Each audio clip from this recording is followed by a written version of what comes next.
اعوذ باللہ من الشیطان الرجیم بسم اللہ الرحمن الرحیم السلام علیکم ورحمۃ اللہ وبرکاتہ۔ ویورز، آپ دیکھ رہے ہیں چینل 94 نیوز۔ آج کا ہمارا اسپیسیفک ٹاپک اعتکاف کرنے کے حوالے سے ہے۔ اعتکاف کا لغوی میننگ اور لغوی معنی یہ ہے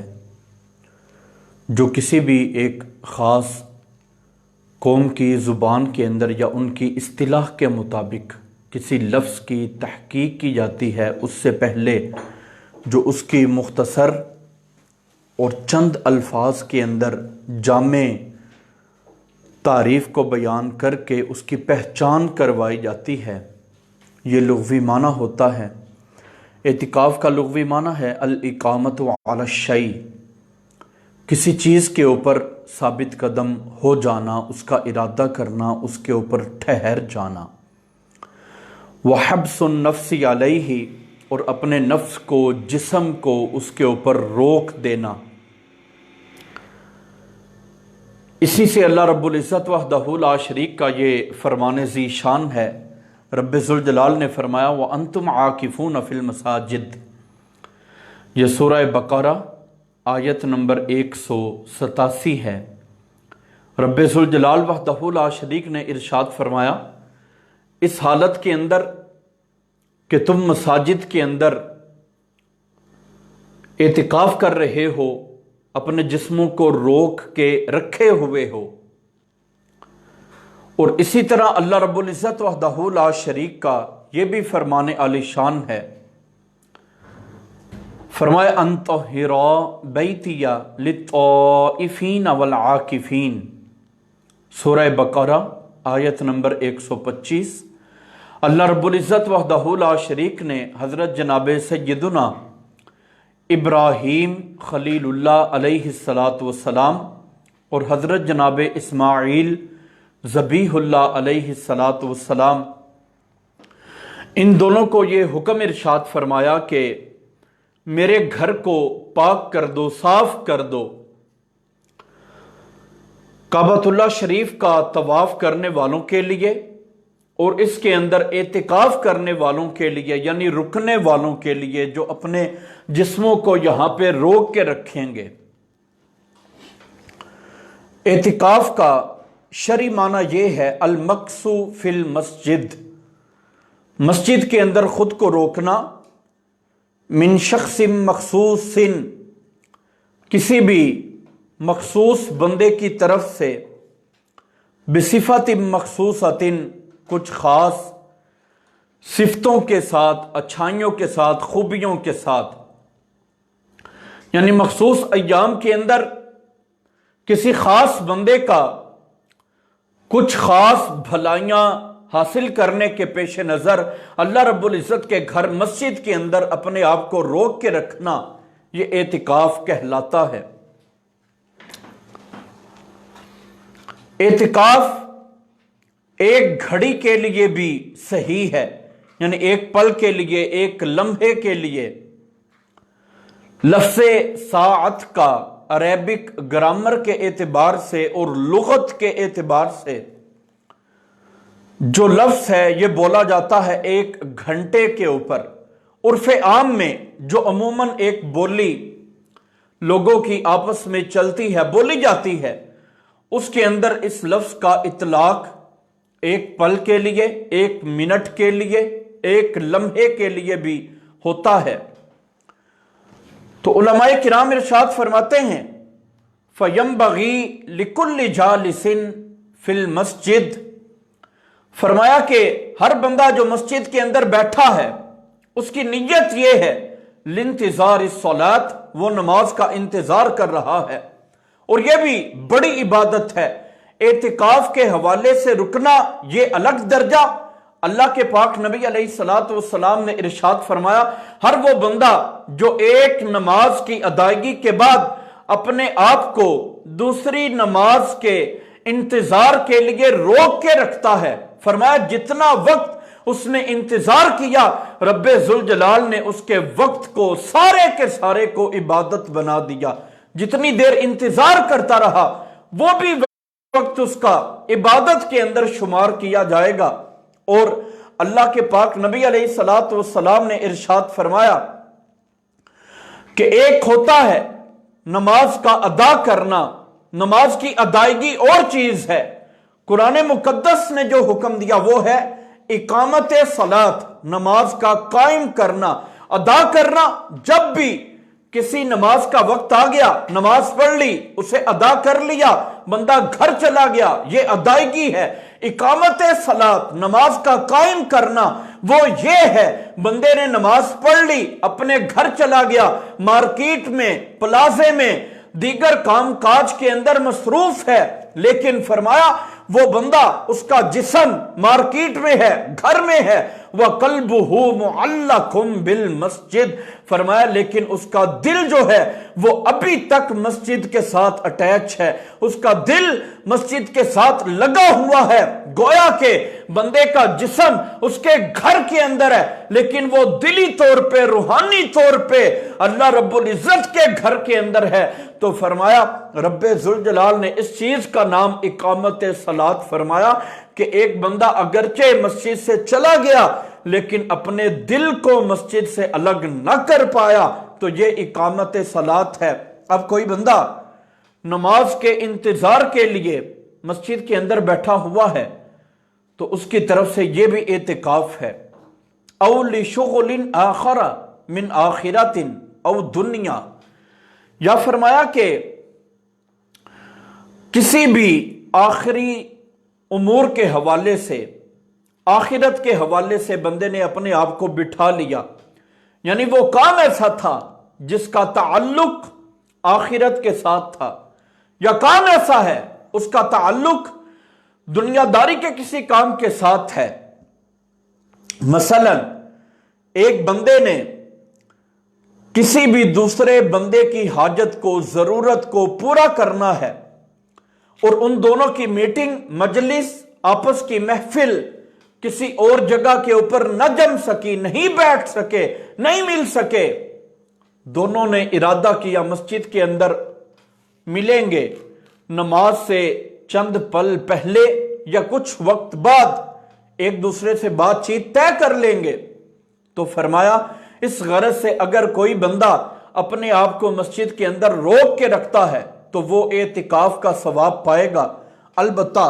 ہر اس بندے کو ضرور چاہیے ان ینوی الاعتکاف، کہ وہ اعتکاف کی نیت کر لے، نیت کر کے ارادتاً اعتکاف کرنے کے لیے بیٹھے۔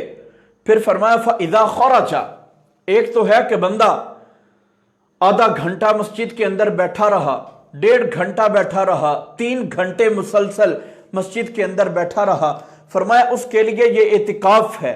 جب وہ نیت کر کے بیٹھا ہو ثواب پائے گا، لیکن فرمایا کہ 1.5 گھنٹہ یا 3 گھنٹے 5 گھنٹے مسلسل بیت جانے کے بعد جب بندہ مسجد سے نکلا، ثم دخل، اب پھر وہ ارادہ کرتا ہے داخل ہونے کا، تو فرمایا یجدد النیہ، اسے چاہیے کہ نئی نیت کرے، دوبارہ سے نیت کرے۔ جس طرح کے سلام پھیلانے کے حوالے سے اللہ کے پاک نبی علیہ السلام نے ارشاد فرمایا جب 2 مسلمان آپس میں ملیں تو بہتر یہ ہے ان کے کلام کی ابتدا سلام کے ساتھ ہو، یعنی باقی گفتگو بعد میں کریں، پہلے ایک دوسرے کو سلام کر لے، اس طرح سے ملیں۔ اور پھر اللہ کے پاک نبی علیہ السلام نے ارشاد فرمایا ما من مسلمین یلتقیان فیتصافحان الا قد غفر لہما قبل ان یتفرقا، فرمایا کہ 2 مسلمان جب آپس میں ملتے ہیں اور مل کے مصافحہ کرتے ہیں، ہاتھ کے ساتھ ہاتھ ملاتے ہیں، فرمایا ان دونوں کے جدا ہونے سے پہلے اللہ رب العزت ان کی مغفرت فرما دیتا ہے۔ اب اللہ کے پاک نبی علیہ السلام نے فرمایا جب بھی 2 مسلمان ملے انہیں چاہیے اپنی گفتگو، کلام کا آغاز سلام کے ساتھ کریں، اور جب ایک دوسرے سے اوجل ہو جائیں، درمیان میں صرف کوئی درخت آ گیا، کوئی دیوار آ گئی، اتنا اوجل ہونے کے بعد بھی دوبارہ ملے، تو فرمایا اب بھی سلام کے ساتھ ابتدا کریں۔ کیا کمال انداز ہے پاک نبی علیہ الصلوۃ والسلام کا، کیا رحمتوں کی رم جھم ہے جس کی برسات اللہ کے پاک نبی علیہ الصلوۃ والسلام برسا رہے ہیں، اور رحمت للعالمین ہونے کا ثبوت آپ فرما رہے ہیں۔ اسی طرح فرمایا ایک بندہ مسجد کے اندر بیٹھا تھا، چند گھڑیاں چند گھنٹے بیٹھ کے جب وہ جانے لگا، چلا گیا، مسجد سے باہر ہوا، اب فرمایا دوبارہ آنا چاہتا ہے، لفظ ثم فرمایا یہ عربک گرامر کے مطابق تاخیر کے لیے آتا ہے، تھوڑی دیر کے بعد کے لیے آتا ہے، ایک وقفے کے بعد کے لیے آتا ہے۔ تو فرمایا ثم، پھر جب اس کا ارادہ بنے کہ داخلہ، وہ مسجد کے اندر آئے، داخل ہوئے، مسجد کے اندر چلا جائے، تو فرمایا یجدد النیہ، اسے چاہیے کہ نئے سرے سے نیت کرے، اعتکاف کی نیت کر کے مسجد کے اندر داخل ہو جائے۔ پھر ارشاد فرمایا ایک بندہ جس نے نفل اعتکاف کرنا ہے، اس کے لیے مناسب ہے کہ مسجد میں داخل ہوتے وقت یہ کہہ لیا کرے نویت الاعتکاف، میں نے اعتکاف کی نیت کی، ما دمت فی المسجد، جب تک میں مسجد کے اندر رہوں گا میری اعتکاف کی نیت ہے تو اسے ثواب ملے گا۔ اب وہ ایک گھنٹہ ٹھہرے یا چند گھنٹے ٹھہرے، مسجد کے اندر رک جائے، وہ اعتکاف کا ثواب پائے گا۔ حضرت علامہ ابن حمام رحمت اللہ تعالی علیہ، آپ اپنی شہرائے آفاق تصنیف فتح القدیر کے اندر رقم تراز ہیں، تحریر فرماتے ہیں الاعتکاف ینقسم الی واجب، فرماتے ہیں کہ اعتکاف کی چند قسمیں ہیں، ان میں سے ایک اعتکاف واجب ہے۔ وہ کون سا؟ فرماتے ہیں وَهُوَ الْمَنْظُورُ، وہ اعتکاف جس کی منت مانی ہو، یہ اعتکاف واجب ہے۔ مثلا کوئی بندہ یہ بات طے کرتا ہے، اے رب ذوالجلال، اے مالک حقیقی، اے خدائے لم یزل وحدہ لا شریک، اگر میرا فلاں کام ہو گیا تو میں تجھے راضی کرنے کے لیے اعتکاف کروں گا، تو یہ اعتکاف واجب ہے۔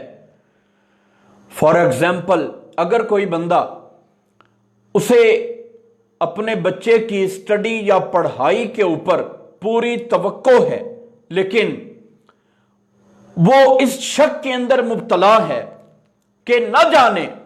میرٹ کے اوپر رزلٹ آئے گا یا نہ آئے گا، اب وہ منت مانتا ہے، اللہ رب العزت کے حضور اپنی یہ عرضی پیش کرتا ہے، اے مالک دو جہاں، اگر میرا بچہ اپنے ایگزامز کے اندر اچھے نمبر لے کے حتمی طور پہ فائنل ایگزام کے اندر کامیابی حاصل کر لیتا ہے اور میرٹ لسٹ کے اندر اس کا نام آ جاتا ہے، اس کی اچھی جگہ کے اوپر ڈیوٹی لگ جاتی ہے، یا آگے کسی اعلیٰ انسٹیٹیوشن کے اندر اسے داخلہ مل جاتا ہے، وہ کسی اچھے ادارے کے اندر چلا جاتا ہے، تو اے رب ذوالجلال میں تجھے راضی کرنے کے لیے اعتکاف کروں گا، تو یہ منت مان لینا یہ بھی صحیح ہے اور یہ اعتکاف واجب ہے۔ پھر آپ فرماتے ہیں ایک اعتکاف سنت مؤکدہ ہے، یہ وہ اعتکاف ہے جو رمضان المبارک کے آخری عشرے کے اندر حضور نبی رحمت صلی اللہ علیہ وسلم کی سنت طیبہ پر عمل کرتے ہوئے مساجد کے اندر کیا جاتا ہے، مردوں کے لیے مساجد کے اندر، خواتین اپنے گھر کے اندر۔ اور فرمایا یہ اعتکاف کون سا ہے؟ وَهُوَ اعتکاف العشر الاواخر من رمضان، فرماتے ہیں یہ اعتکاف رمضان المبارک کے آخری عشرے کا ہے، یہ سنت مؤکدہ، اور ساتھ اس کے تھوڑی سی قید ہے علی الکفایہ کی بھی، کہ یہ سنت یعنی اللہ کے پاک نبی کے طریقہ سے ثابت، مؤکد کہ اللہ کے پاک نبی علیہ الصلوۃ والسلام نے اعتکاف ہمیشہ فرمایا، اور علی الکفایہ اس کا مطلب یہ ہے کسی سٹی، ٹاؤن، علاقے، قصبے یا ولیجز کے کچھ ولیجر وہ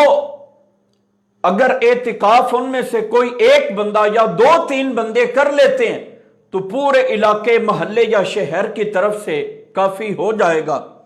اور ایک اعتکاف مستحب ہے یعنی نفل، وہ ایک پل کا بھی ہے، ایک گھنٹے کا بھی ہے، ایک دن اور رات کا بھی ہے، یا جتنی دیر تک بندہ چاہے مسجد کے اندر اعتکاف وغیرہ کر سکتا ہے۔ اس حوالے سے کچھ فضائل و مسائل کے اعتبار سے احادیث طیبہ ہماری رہنمائی فرماتی ہیں۔ حضرت جناب سیدہ طیبہ عائشہ صدیقہ رضی اللہ تعالی عنہا، آپ سے حدیث طیبہ روایت ہے، آپ فرماتی ہیں ان النبی صلی اللہ علیہ وسلم کہ پاک نبی علیہ السلام کان یعتکف، آپ اعتکاف فرماتے۔ لفظ کانا یہ فعل ماضی ہے، پاسٹ انڈیفینٹ ٹینس، اور یعتکف یہ فعل مضارع ہے، اس کے اندر دو زمانے ہوتے ہیں،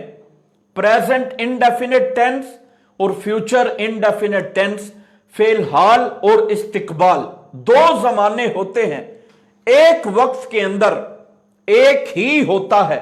لیکن عربک گرامر کے مطابق لفظ کانا جو فعل ماضی ہے، یعتکف جب فعل حال یا استقبال کے اوپر داخل ہو جائے اور اپنا عمل کرے تو اس پورے فعل کا نام فعل ماضی استمراری بن جاتا ہے، گویا کہ یہ اللہ کے پاک نبی کی عادت مستمرہ ہے، ہمیشہ کی عادت ہے کہ اللہ کے پاک نبی علیہ السلام اعتکاف فرماتے العشر الاواخر، آخری عشرے میں، من رمضان المبارک کے آپ یہ اعتکاف فرماتے رہے، حتیٰ یہ لفظ ترقی کے لیے آیا، بعض دفعہ پہ لفظ حتیٰ یہ جارہ بھی ہوتا ہے، یہ لفظ حتیٰ یہ ترقی کے لیے آیا کہ اعتکاف فرماتے فرماتے اللہ کے پاک نبی علیہ السلام آپ کی ظاہری حیات طیبہ گزرتی چلی جا رہی ہے، یعنی جب سے اللہ کے پاک نبی علیہ السلام آپ نے مدینہ طیبہ کے اندر اپنا قدم شریف رکھا اور اسے آباد فرمایا اور وہاں پہ بیماریوں کو اللہ رب العزت کے حکم سے دور فرمایا اور یہاں تک کہ ارشاد فرما دیا کہ ہمارے دم قدم کی برکت سے، یہاں پہ اسلام پھیلنے کی برکت سے، قرآنی اور اسلامی تعلیمات عام ہونے کی عظمت اور رحمت و برکت سے، ہم مدینہ طیبہ کی شان و عظمت یہ ہے کہ مدینہ شریف کی شان و شوکت اب یہ ہو چکی ہے کہ پہلے جو بندہ یہاں پہ آتا تھا وہ بیمار ہو جاتا تھا، لیکن اب شان یہ ہے اب یہاں پہ بیمار ملتا کوئی نہیں ہے، بلکہ یہاں کی تو مٹی کا بھی عالم یہ ہے کہ ارشاد فرمایا تراب المدینہ شفا، فرمایا مدینہ طیبہ کی مٹی بھی اب شفا بن چکی ہے۔ یہ عالم، یہ رتبہ ہے حضرت پاک نبی علیہ السلام، آپ مدینہ طیبہ کے اندر 10 سالہ آپ نے حیات طیبہ ظاہری گزاری، تو یہاں پہ فرمایا حتیٰ یعنی ایک سال کر کے آپ اعتکاف فرماتے جاتے، یہاں تک کہ وہ وقت بھی آ گیا توفاہ اللہ رب العزت وحدہ لا شریک نے آپ کو اپنی طرف بلا لیا، دنیا سے ظاہری پردہ فرما گئے، رخصت ہو گئے، اور پھر فرمایا کہ اللہ کے پاک نبی کی وفات شریف کے بعد ثم اعتکف ازواجہ من بعدہ، اللہ کے پاک نبی علیہ السلام کی وفات شریف وصال با کمال کے بعد آپ کی ازواج مطہرات انہوں نے بھی اعتکاف فرمایا، یعنی حضور کے اس طریقہ کار کو، اس سنت مبارکہ کو، اس مشن مبارک کو جاری رکھا کہ اللہ رب العزت کو راضی کرنا۔ جناب نبی پاک علیہ السلام نے اپنی امت کو تعلیم دیتے ہوئے ارشاد فرمایا اور اس کے اوپر باقاعدہ پہرا دے کے اس مسئلے کی اور اس شان والے کام کی پاسبانی فرماتے ہوئے ازواج مطہرات نے بھی اعتکاف فرمایا۔ اب ایک حدیث طیبہ جس کے اندر یہ الفاظ موجود ہیں، کان علیہ السلام یعتکف فی کل رمضان، کہ اللہ کے پاک نبی علیہ الصلوۃ والسلام ہر رمضان المبارک اعتکاف فرماتے. جب بھی رمضان شریف کا مہینہ آتا آپ اپنے آپ کو اللہ رب العزت کے گھر کے اندر روک کے رکھتے, اعتکاف کرتے. فَإِذَا صَلَّى الْغَدْوَةَ, اور جب اللہ کے پاک نبی صبح کی نماز پڑھا لیتے, جَاءَ إِلَى مَكَانِهِ الَّذِي اعْتَكَفَ فِيهِ, تو اللہ کے پاک نبی علیہ الصلوۃ والسلام اس جگہ تشریف لے جاتے جہاں پہ آپ اعتکاف فرماتے. یہ مسئلہ بھی یہاں پہ واضح ہوا کہ اگر کسی مسجد کا کوئی امام یا وہ جگہ جہاں پہ نماز با جماعت ہوتی ہو, وہ امام خود اگر اعتکاف بیٹھ جاتا ہے, اعتکاف کرنے کے لیے اپنے آپ کو اللہ رب العزت کے گھر میں روک لیتا ہے, تو وہ نماز پڑھا سکتا ہے. یہ حدیث طیبہ نے بیان فرمایا. فَإِذَا صَلَّى الْغَدْوَةَ, جب اللہ کے نبی غدوہ صبح فجر کی نماز پڑھا لیتے, جاء, آپ تشریف لاتے, الی مکانی, اس جگہ کی طرف, الذی اعتکف فیہ, جس کے اندر آپ اعتکاف فرماتے. فاستأذنته عائشہ رضی اللہ عنہا, تو حضرت سیدہ طیبہ عائشہ صدیقہ رضی اللہ تعالی عنہا, انہوں نے اللہ کے پاک نبی علیہ الصلوۃ والسلام سے اجازت مانگی ان تعتکف, کہ وہ بھی اعتکاف کرنا چاہتی ہیں. یعنی اللہ کے پاک نبی علیہ الصلوۃ والسلام آپ سے اجازت مانگ رہی ہیں, give me the permission, مجھے بھی اجازت عنایت فرمائیں, رخصت مرحمت فرمائیں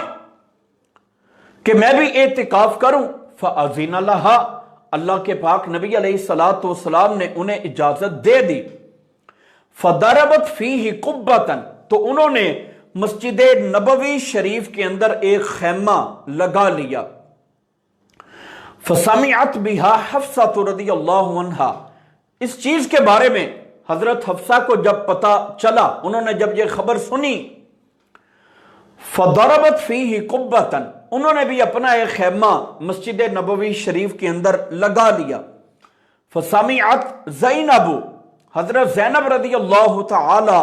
عنہا ام المؤمنین, انہوں نے بھی جب یہ سنا, فَضَرَبَتْ فِيهِ قُبَّةً, انہوں نے بھی اپنا ایک خیمہ لگا لیا. فَلَمَّا انصَرَفَ صلی اللہ علیہ وسلم من الغدوۃ, اللہ کے پاک نبی علیہ الصلوۃ والسلام آپ جب صبح کے وقت آپ نے ان چیزوں کو دیکھا, اب سارا اربع قباب, اللہ کے پاک نبی نے 4 خیمے لگے ہوئے دیکھے, ایک آپ کا اپنا, 3 ازواج مطہرات کے. فقال, آپ نے فرمایا, ما ھذا, یہ کیا ہے؟ فاخبر خبرہن, اللہ کے پاک نبی کو ان کی خبر دی گئی کہ ازواج مطہرات نے یہ خیمے لگائے ہیں, اے جناب نبی محترم صلی اللہ علیہ وسلم. فقال, تو آپ نے فرمایا, ما حملہن علی ھذا البر, اس کام کے اوپر کس نے انہیں ابھارا ہے, کس نے رغبت دی؟ انزعوہا, ان خیموں کو ہٹا دو, یہاں سے الگ کر دو. فنزعت, تو انہیں ہٹا دیا گیا. فلم یعتکف فی رمضان, تو اللہ کے پاک نبی علیہ الصلوۃ والسلام نے پھر رمضان المبارک کے اندر اعتکاف نہ فرمایا. حتی اعتکف فی احد العشرین من شوال, یہاں تک کہ اللہ کے پاک نبی علیہ الصلوۃ والسلام نے پھر شوال کے اندر اعتکاف فرمایا. اور اس حدیث طیبہ سے اب یہ تعلیم ملی کہ خواتین کے لیے حکم یہ ہے وہ اعتکاف کریں فی بیوتہن, اپنے گھروں میں. لما سبق من عدم رضائہ علیہ الصلوۃ والسلام, کیونکہ یہ پہلے گزر چکا کہ اللہ کے پاک نبی علیہ الصلوۃ والسلام نے ان کا مسجد کے اندر اعتکاف کرنا اسے پسند نہ فرمایا. وَلِذَا قَالَ الْفُقَهَاءُ, تو اس حدیث طیبہ کے وجہ سے علماء کرام فقہائے اعظام فرماتے ہیں, یستحب للنساء, خواتین کے لیے بہتر یہ ہے, مناسب یہ ہے, ان یعتکفن فی مکانہن, کہ وہ اپنے مکان کے اندر, اپنے گھر کے اندر ہی اعتکاف کریں. یہ حکم شرعی خواتین کے لیے حضور جناب نبی کریم علیہ الصلاۃ والسلام آپ کی تعلیمات کے اعتبار سے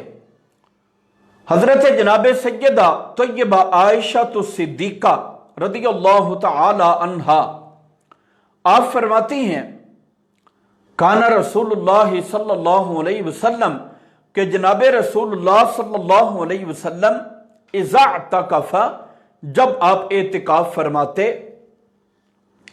ادنا الی رأسہ تو اللہ کے پاک نبی علیہ الصلاۃ والسلام آپ میری جانب اپنا سر مبارک بڑھا دیتے، یعنی اللہ کے پاک نبی علیہ الصلاۃ والسلام مسجد شریف کے اندر اعتکاف فرما رہے ہیں اور حضرت جناب سیدہ عائشہ صدیقہ رضی اللہ تعالی عنہا آپ فرماتی ہیں کہ اعتکاف کے ایام کے اندر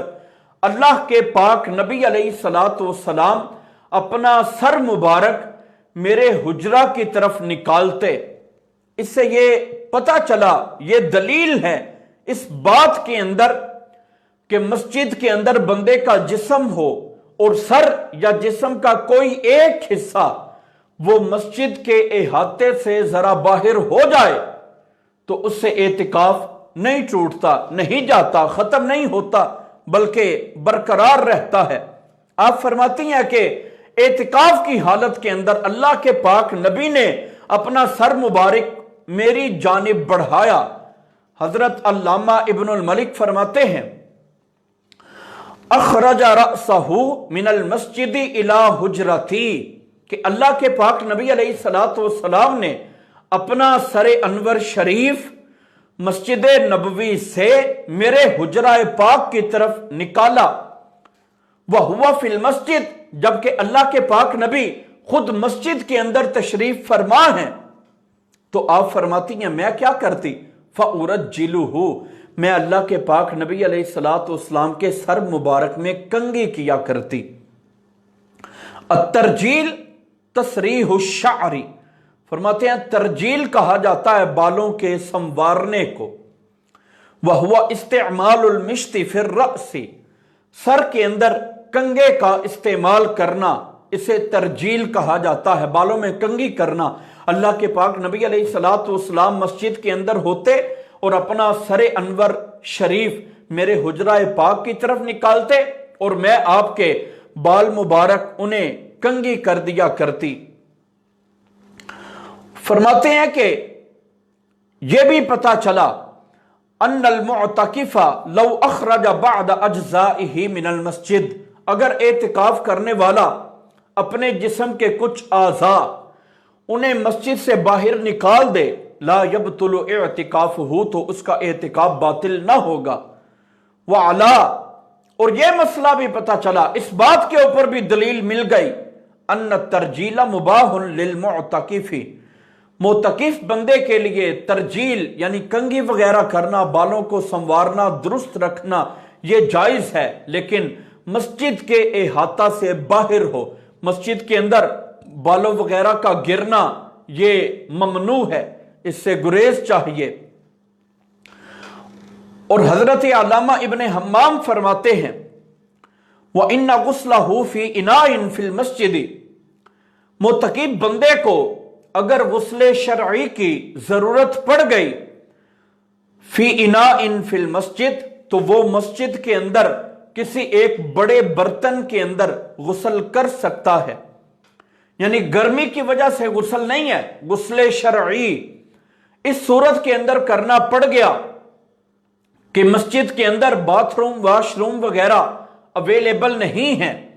اب مسجد کے صحن کے اندر اتنا بڑا برتن کوئی ٹب وہ مل گیا جس کے ذریعے سے استعمال شدہ پانی کے قطرے یا وہ پانی اس کا کوئی بھی حصہ وہ مسجد کے فرش کے اوپر نہ گرے تو پھر وہ بندہ مسجد کے اندر بھی غسل کر سکتا ہے۔ وجہ بیان فرما دی پوری کہ فرمایا بِحَيْثُ لَا يُلَوِّثُ الْمَسْجِدُ لَا بَأْسَ بِهِ یعنی اس طرح وہ بندہ غسل کر سکتا ہے کہ مسجد اس سے ملوث نہ ہو تو کوئی حرج نہیں، یعنی مسجد کے فرش کے اوپر قطرے چھینٹے پانی کے نہ پڑیں تو پھر وہ بندہ مسجد کے اندر غسل کر سکتا ہے، ورنہ عمومی طور پہ غسل وغیرہ کی اجازت مسجد کے اندر نہ ہے، اور گرمی کے ذریعے بھی غسل نہ کیا جائے گا۔ گرمی کا توڑ یہ بیان فرمایا گیا کہ حضرت جناب سیدہ عائشہ صدیقہ فرماتی ہیں اللہ کے پاک نبی علیہ السلام اپنا سر انور شریف میرے حجرہ کی طرف نکال دیتے، آپ کا جسم شریف مسجد کے اندر ہوتا، اور میں اللہ کے پاک نبی علیہ السلام کے بالوں کو کنگھی کر دیا کرتی۔ اتنی اجازت ہے۔ اور پھر آپ فرماتی ہیں وَكَانَ لَا يَدْخُلُ الْبَيْتَ، اللہ کے پاک نبی اپنے گھر کے اندر داخل نہ ہوتے إِلَّا لِحَاجَةِ الْإِنسان، صرف انسانی حاجت کے پیش نظر، یعنی بولو براز کرنا ہو، پیشاب پاخانہ وغیرہ، ان حاجات کے پیش نظر اللہ کے پاک نبی علیہ السلام گھر کے اندر تشریف لے جایا کرتے، ورنہ نہ جاتے۔ ایک صورت کہ انسان نے نماز جمعہ ادا کرنا ہو اور وہ ایسی مسجد کے اندر بیٹھا ہے جہاں پہ جمعہ کی نماز اسے نہیں ملتی، وہاں پہ جمعہ نہیں پڑھا جاتا، نہیں پڑھایا جاتا، اب وہ جمعہ کی ادائیگی کے لیے جامع مسجد کے اندر جا سکتا ہے، وہ بھی اتنا کہ اول سنت اپنی اعتکاف والی مسجد میں پڑھ کے جائے، 2 فرض وہاں پہ ادا کر لے، اور بقیہ نماز کا حصہ سنت نوافل وغیرہ وہ اعتکاف والی مسجد کے اندر ہی آ کے پڑھے۔ یہ شرعی حکم ہے، ورنہ فرمایا کہ بندہ مسجد سے باہر نہ جائے۔ حضرت جناب عبداللہ بن عمر رضی اللہ تعالی عنہما آپ سے ایک حدیث طیبہ روایت ہے، فرماتے ہیں کہ میرے والد محترم حضرت جناب سیدنا خلیفہ دوم مراد رسول حضرت عمر بن خطاب رضی اللہ تعالی عنہ سأل النبی، آپ نے جناب نبی پاک صلی اللہ علیہ وسلم سے سوال کیا، قال، آپ نے عرض کیا، کنت نظرت، اے اللہ کے پاک نبی میں نے منت مانی تھی، فی الجاہلیت، دین اسلام کے پھیلنے سے پہلے زمانہ جاہلیت ابھی چل رہا تھا، ہمارے پاس تبلیغ پوری طرح سے نہ پہنچی تھی، میں نے یہ منت مانی تھی ان اعتکف لیلتن، کہ میں اعتکاف کروں گا ایک رات کا، فی المسجد الحرام، مسجد حرام کے اندر، یعنی کعبہ شریف کے اندر میں اعتکاف کروں گا۔ یعنی سوال کرنے کا مقصد یہ ہے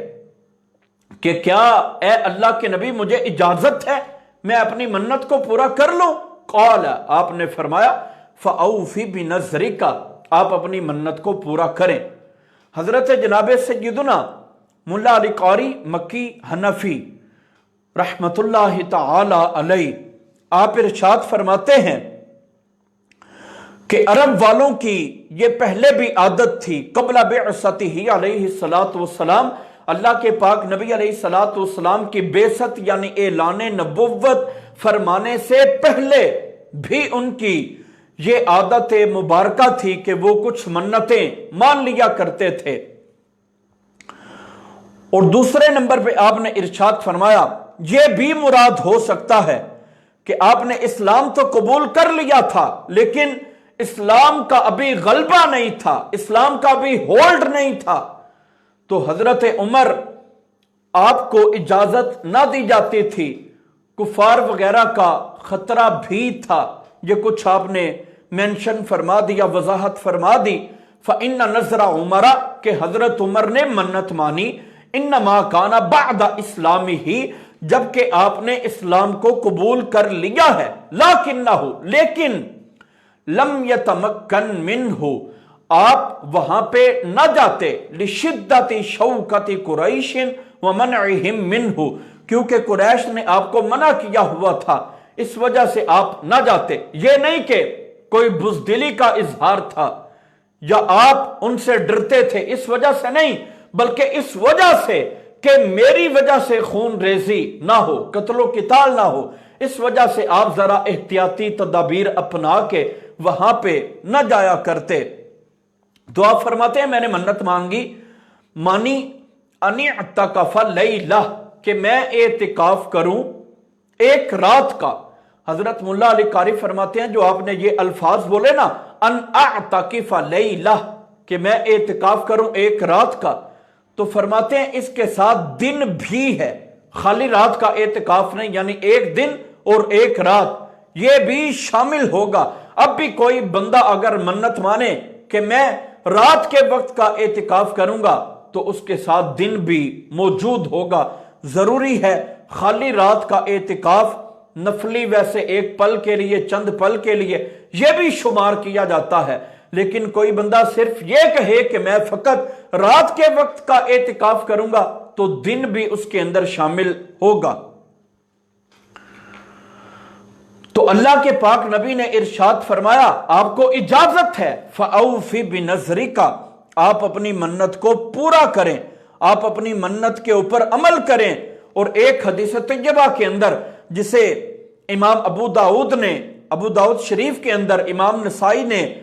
السنن الکبریٰ نسائی شریف کے اندر اور امام دارقطنی نے سنن دارقطنی کے اندر روایت کیا کہ حضرت عمر رضی اللہ تعالی عنہ آپ نے اپنی ذات کے اوپر زمانہ جاہلیت کے اندر اعتکاف کی منت مانی تھی، لیلتن او یومن۔ یہ پچھلی حدیث طیبہ کی بھی وضاحت ہے، وہاں پہ صرف لیلتن رات کے الفاظ تھے، یہاں پہ ہے او یومن کہ دن یا رات، عند الکعبہ کعبہ شریف کے پاس۔ فسأل النبی صلی اللہ علیہ وسلم، تو اللہ کے پاک نبی علیہ السلام آپ نے جب انہوں نے سوال کیا تو اللہ کے پاک نبی نے فرمایا کہ آپ اعتکاف بھی کریں وصوم، اور روزہ بھی رکھیں۔ تو اس سے یہ بھی پتا چلا کہ اعتکاف کے ساتھ روزہ رکھنا یہ بھی شرط ہے، یہ ہی مذہب احناف ہے جو احادیث طیبہ سے ثابت ہے۔ اب ایک حدیث طیبہ کے اندر رات کا ذکر ہے، ایک حدیث طیبہ کے اندر دن کا بھی ذکر ہے۔ حضرت ملا علی قاری فرماتے ہیں دونوں کو جمع کیا جا سکتا ہے، وہ اس طریقے سے مطابقت یہ ہے ان المراد کہ مراد یہ ہو اللیلۃ مع یومہا کہ رات کے ساتھ دن بھی ہو، او الیوم مع لیلتہ یا دن کے ساتھ رات بھی ہو۔ یعنی خالی کوئی بندہ منت مانے کہ دن کا اعتکاف تو فرمایا قابل قبول نہیں، ساتھ رات بھی ہوگی۔ اگر رات کے اعتکاف کی منت مانی تو دن بھی ہوگا۔ حضور جناب نبی پاک صلی اللہ علیہ وآلہ وسلم آپ نے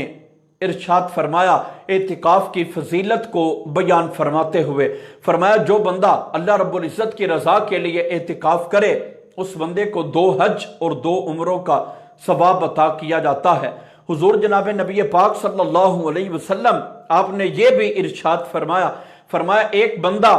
اعتکاف کر رہا ہے، مسجد کے اندر ہے، وہ نماز جنازہ نہ پڑھے، بیمار کی عیادت نہ کرے، اس کے لیے یہ اجازت نہ ہوگی، لیکن کمال اللہ کے پاک نبی علیہ السلام نے رحمتوں کی برسات فرماتے ہوئے ارشاد فرما دیا، آپ نے حکم دیا، فرمایا ایک بندہ جو مسجد کے اندر اعتکاف کر رہا ہے، اب وہ عذر کی وجہ سے جنازہ نہیں پڑھتا، بیمار پرسی نہیں کر سکتا، اللہ کے پاک نبی علیہ السلام نے فرمایا اعتکاف کے اندر بیٹھے بیٹھے رب ذوالجلال وحدہ لا شریک اس بندے کو بقیہ عبادتوں کا ثواب بھی عطا فرما دیتا ہے۔ یعنی اس کے برعکس ایک بندہ وہ نماز جنازہ بھی پڑھتا ہے، حسن معاشرت بھی کرتا ہے، لوگوں کی ضرورتوں کا خیال کر کے انہیں پورا بھی کرتا ہے، ان کی حاجتوں کو پورا کرتا ہے، یہ بندہ کوئی بھی عمل نہیں کر پا رہا ان جیسا جو باقی اعمال بقیہ لوگ کر رہے ہوں گے۔ فرمایا اعتکاف کا صدقہ، اس کی عظمت کا صدقہ، اپنے آپ کو اللہ پاک کے گھر میں روکنے کے توسل و تصدق سے رب ذوالجلال اس بندے کو ان عبادتوں کا ثواب بھی عطا فرمائے گا، جس طرح کہ اللہ کے پاک نبی علیہ السلام نے فرمایا ایک بندہ قرآن عظیم کی تلاوت کرتا ہے، وہ قرآن پاک کے مضامین میں، اس کے احکامات میں مگن ہو جاتا ہے، وہ اپنا شغف بنا لیتا ہے، وہ اپنا ہابی بنا لیتا ہے، بہترین مشغلہ ہے کہ قرآن مجید کی تلاوت کرنا، اس کے مضامین کو پڑھتے رہنا، نئی نئی باتیں سیکھتے رہنا۔ اب اس کے لیے دعا مانگنے کا وقت نہ ہو، یعنی قرآن پاک کی تلاوت وہ اس قدر ذوق و شوق سے کرتا ہے کہ دعا مانگنے کا بھی وقت نہیں ملتا، اور اس کے برعکس ایک دوسرا بندہ بڑی دعائیں مانگتا ہے، اللہ کے پاک نبی نے فرمایا قرآن مجید پڑھنے والا بندہ جس کے پاس دعا مانگنے کا بھی وقت نہیں ہے، اللہ رب العزت اسے بن مانگے ہی عطا فرما دیتا ہے۔ کتنی عظیم نعمتیں ہیں جو رمضان المبارک کے اس بابرکت مہینے کے اندر ہم پہ لٹائی جاتی ہیں۔ ہمیں بھی چاہیے کہ ان کو سمیٹنے کی کوشش کریں۔ جب ہم ان کو سمیٹیں گے تو ایک چھوٹا چھوٹا قطرہ مل کے پورا دریا بنتا جائے گا۔ پھر اسی طرح لوگ ترقیاں کرتے ہیں، اللہ رب العزت کی بارگاہ کی طرف جب جاتے ہیں تو پہلے درجے میں بندہ سالک بنتا ہے، پھر عارف باللہ بنتا ہے، پھر فنا فی اللہ کے درجے کے اندر چلا جاتا ہے۔ لیکن وقت لگتا ہے، یہ چیزیں محنت طلب ہیں، محنت کرنے کی ضرورت ہے۔ اعتکاف کا بھی حقیقی مقصد یہ ہی ہے، بندہ پاک رب کی بارگاہ میں جا کے اس کے گھر کے اندر یہ عرض کرتا ہے، اے رب ذوالجلال میری یہ حاجات ہیں، میری ضروریات ہیں، اور جب تک یہ پوری نہ ہوں گی میں تیرے دروازے سے نہ اٹھوں گا۔ اللہ رب العزت وحدہ لا شریک ہم سب کو دین متین کی سمجھ نصیب فرمائے اور توفیق عمل عطا فرمائے، آمین۔ وما توفیقی الا باللہ۔